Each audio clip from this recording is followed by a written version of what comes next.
तो आज फिर हम लोग अपनी पाठ शुरू करने जा रहे हैं। इससे पहले कि पाठ शुरू करें, हम आपसे कुछ त्योहारों के बारे में बातें करेंगे। जैसे होली हुआ, दिवाली हुई, क्रिसमस, जन्माष्टमी, इन सब त्योहारों के बारे में आप अच्छी तरह से जानते हैं। लेकिन क्या आप जानते हैं कि हर एक त्योहार के पीछे कुछ न कुछ, कोई न कोई कहानी छिपी रहती है। जैसे आप कोई जानते हैं क्रिसमस के बारे में। क्रिसमस एक त्योहार है जो क्रिश्चियंस लोग मनाते हैं। क्या आप जानते हैं यह त्योहार किस लिए मनाया जाता है? बहुत लोगों को पता है, लेकिन बहुतों को पता नहीं हो सकता है। इसीलिए बता दे रहे हैं, क्रिसमस जीसस क्राइस्ट के जन्म उत्सव में मनाया जाता है।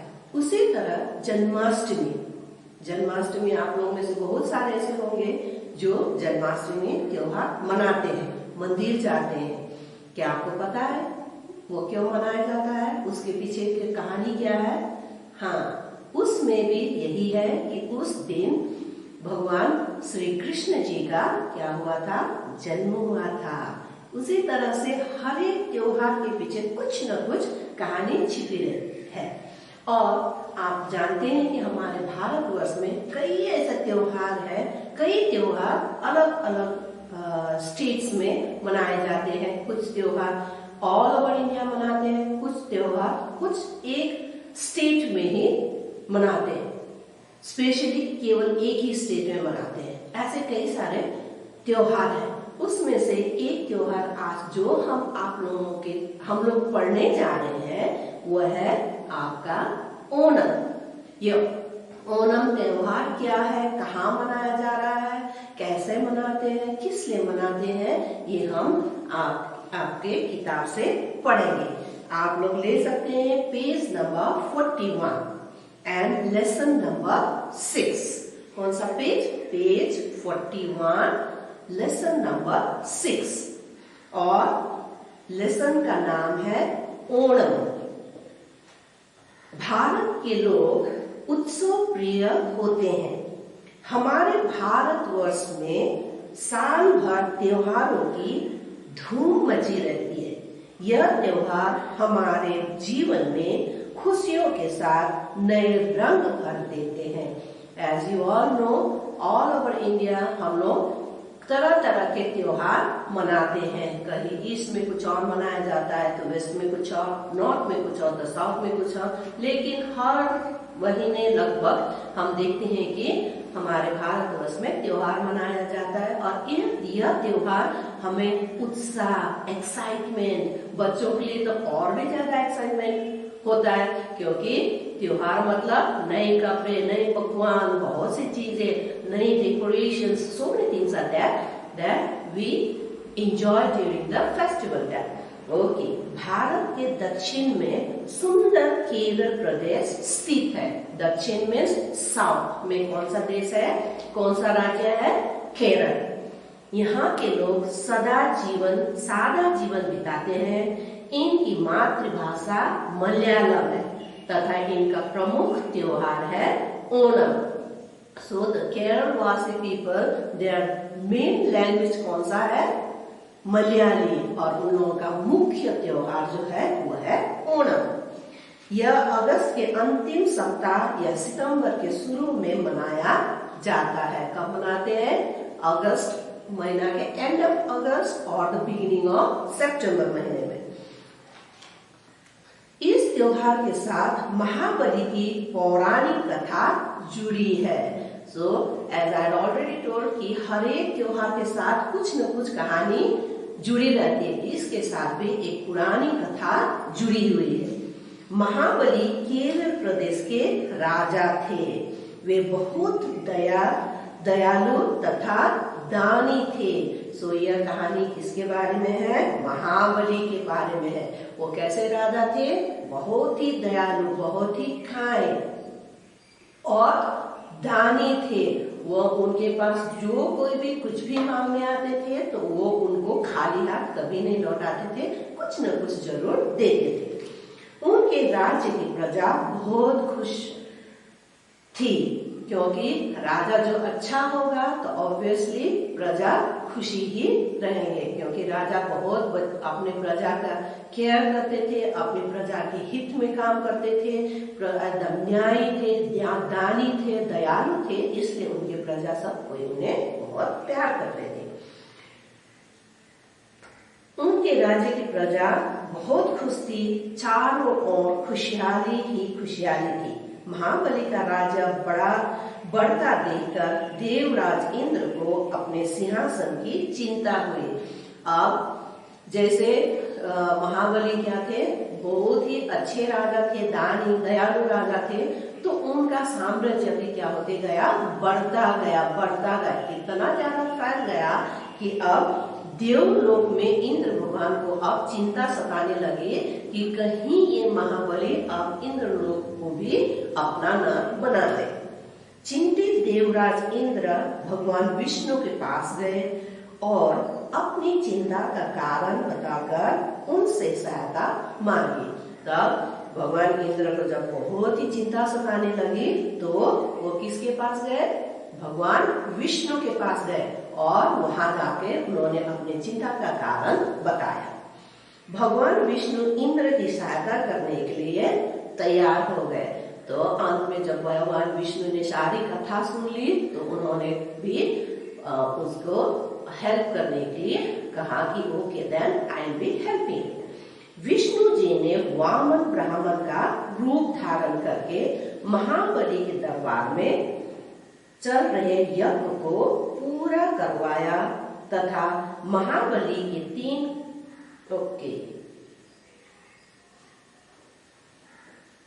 विष्णु जी ने वामन ब्राह्मण का रूप धारण करके महाबली के दरबार में चल रहे यज्ञ को पूरा करवाया तथा महाबली से 3 कदम के बराबर जमीन का टुकड़ा मांगा। तो क्या हुआ, जब वामन चले गए इसके घर गए, वो गए विष्णु जी के, तो वामन ब्राह्मण के रूप धारण करके वह महाबली के घर पहुंच गए और वहां जाकर उन्होंने देखा कि वह यज्ञ चल रहा था, इसलिए उन्होंने भी, चूंकि ब्राह्मण थे, सो उन्होंने भी उस यज्ञ को पूरा करने में सहायता पहुंचाई। तो जब खत्म हुआ तो राजा चूंकि हमेशा दान दक्षिणा देते रहते थे, इसलिए उन्होंने जब उसमें भी उस ब्राह्मण से कुछ मांगने के लिए कहा तो ब्राह्मण ने क्या मांगा, 3 कदम के बराबरी के जमीन का टुकड़ा मांगा। महाबली के गुरु ने उन्हें चेतावनी दी कि यह कोई साधारण ब्राह्मण नहीं है, अतः आप इन्हें कुछ भी देने का वचन नहीं देना।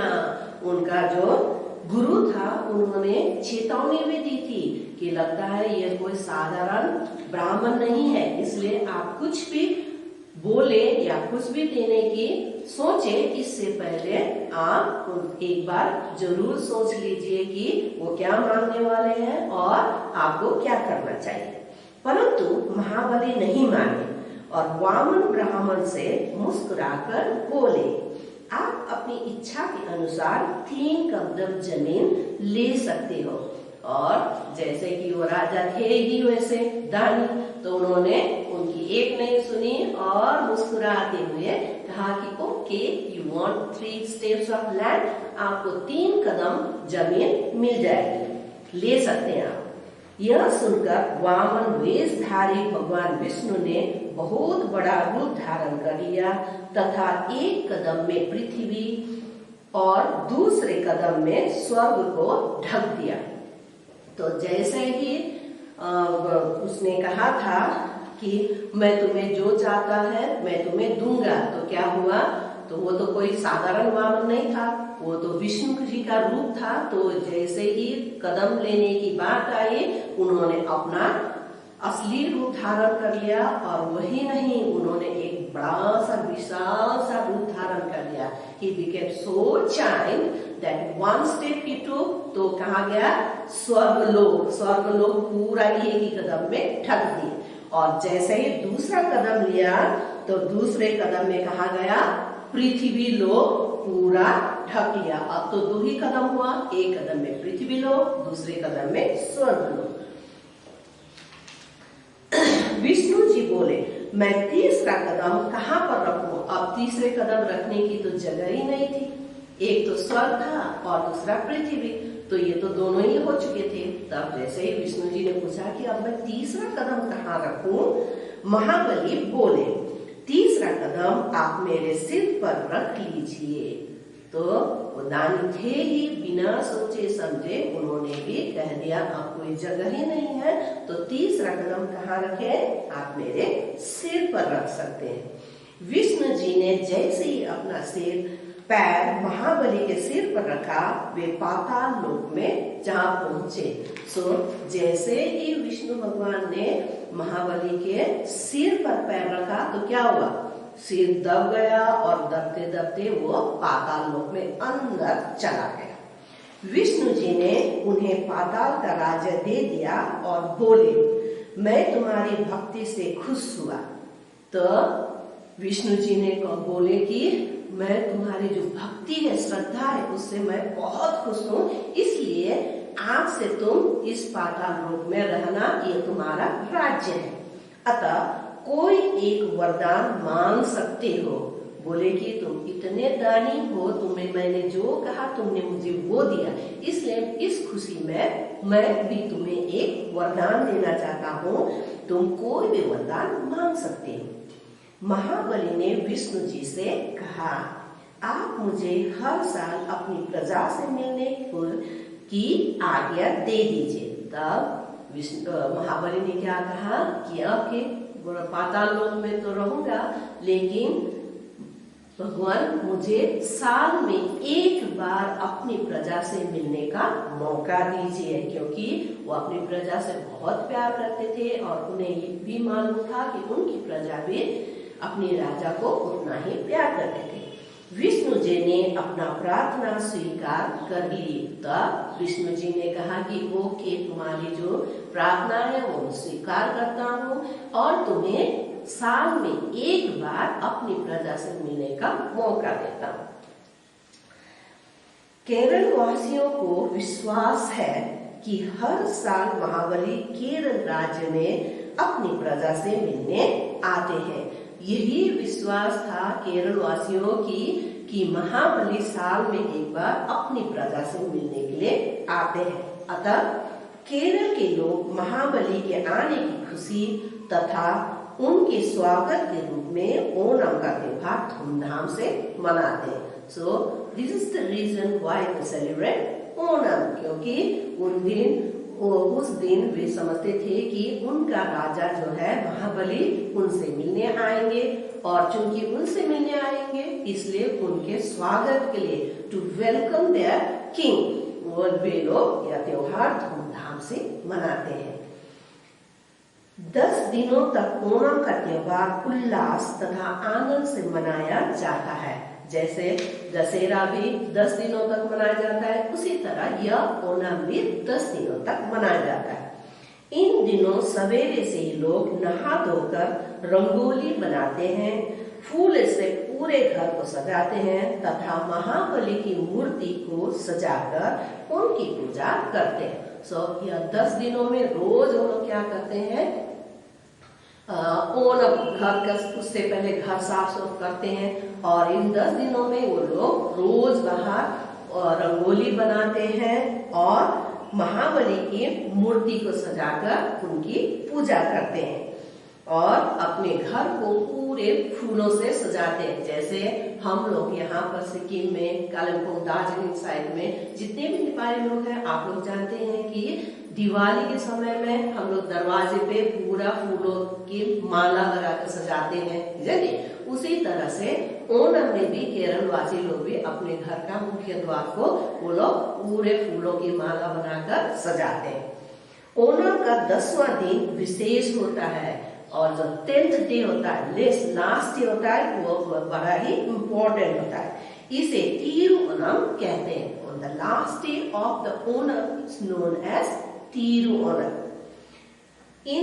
इस दिन मंदिरों में कथकली नृत्य होता है तथा हाथियों का जुलूस भी निकाला जाता है। आप लोगों ने देखा होगा कि कई जगह कुछ पिक्चर्स में हाथी पूरा सज धज के रहता है, हाथियों पे बड़ा बड़ा अम्ब्रेलास लगाया रहता है, हाथी को पूरा क्या बोलते हैं गहनों से सजाया जाता है। सो ये कब होता है? या ओणम के 10वें दिन में। और उस दिन चूंकि साउथ में है तो उन लोग वहां पे किसका आयोजन भी करते हैं? Kathakali. Kathakali is a traditional dance जो होता है वह आप लोगों को बाद में कहीं पिक्चर्स मिल जाएगा तो बताएंगे, या फिर आपको बाद में मैं वीडियो भेजूंगी, उसमें भी आप देख सकते हैं। और फिर उन हाथियों का एक बड़ा सा जुलूस भी निकाला जाता है। इस दिन नौका दौड़ का विशेष रूप से आयोजन किया जाता है और इस समय 10 दिनों में वहां पे नौका दौड़ बोट रेस का भी आयोजन होता है। पंपा नदी के तट पर सर्पाकार नौकाओं का छोटे बड़े सभी लोग बैठते हैं। उसके बाद नौका दौड़ शुरू होती है। विजेता नौकाओं को सम्मान पूर्वक इनाम भी दिया जाता है। इस दिन केरल की छटा देखने योग्य होती है। सो उस दिन को क्या होता है? आप लोग सभी ने सुना होगा स्नेक बोट, सुना है कि नहीं? यह एक बहुत ही लंबा सा पतला और लंबा नाव होती है। स्नेक इसलिए दिया गया है नाम क्योंकि यूजुअली ये जो नाव होती है ये काले रंग के काठ से बनाया जाता है, वुड। उसका रंग काला होता है या फिर काला नहीं भी हो, आज के दिनों में उतना महंगा काठ यूज नहीं करते हैं तो भी वो लोग काला रंग पेंट करते हैं। और पानी में जब ये दौड़ता है तो ऐसा लगता है कि एक लंबा सा सांप पानी में तैर रहा है। सो इस दौड़ में छोटे बड़े सब कोई भाग लेते हैं और ये अंतिम दिन में उनका जो क्या बोलते हैं विनर है वो घोषित किया जाता है। और उस समय सब कोई क्या होता है टूरिस्ट भी वहां देखने जाते हैं, केरल वासी लोग भी वहां जाके इसका आनंद उठाते हैं। केरल वासियों का मानना है कि 10वें दिन महाबली राजा वापस अपने लोक में चले जाते हैं। जैसे जब दुर्गा पूजा मनाते हैं तो आप लोगों ने देखा होगा, जो लोग बंगाल में हैं या फिर सिलीगुड़ी जाते हैं तो अंतिम दिन में वो लोग क्या करते हैं, दुर्गा की मूर्ति पे लेडीज स्पेशली जाके उनको लाल क्या बोलते हैं सिंदूर लगाते हैं और अंतिम विदाई देते हैं। उस समय भी वो लोग मानते हैं कि दुर्गा माता अब अपने क्या बोलते हैं ससुराल लौट के जा रही है। उसी तरह से केरल वासी लोग भी अब 10वां दिन ये मानते हैं कि आज के दिन उनका राजा जो वही महाबली है वो अपने पाताल लोक लौट के चले जाते हैं। इसलिए वे इस दिन आंगन में बनी भिन्न भिन्न प्रकार की कलाकृतियों को हटा देते हैं और इस ओणम के त्योहार को खुशी पूर्वक विदा करते हैं। और वो लोग यही मान के चलते हैं कि आज से उनका जो मेहमान था, उनका राजा जो मेहमान बन के आए हुए थे, वो आज के दिन से वो अपने लोग चले जाएंगे। इसीलिए 10वां दिन को जितने भी वो लोग कलाकृतियां, जितने भी रंगोली कुछ भी बनाए रहते हैं अपने आंगन में, वो सब मिटा देते हैं और खुशी खुशी अपने राजा को वो लोग विदा देते हैं। और इसी तरह से इस कहानी का अंत यही होता है। और जैसे कि हर कहानी में एक संदेश होता है, इस कहानी का भी यही संदेश है कि त्योहार आनंद और उल्लास के भाव के साथ भाईचारे की सीख देते हैं। हमें मालूम है, तुम लोगों को भी मालूम है कि जब भी त्योहार होता है तो हम आपस में मेल प्रेम के साथ मनाते हैं। अपने रिलेटिव्स के यहाँ जाते हैं, वे लोग आते हैं, उतना ही नहीं अपने फ्रेंड्स को भी बुलाते हैं, फ्रेंड्स लोग के साथ में भी बैठकर खुशी खुशी हम लोग अपना त्योहार मनाते हैं। With that we end the lesson, and yes children, don't forget, stay home and stay safe. Bye.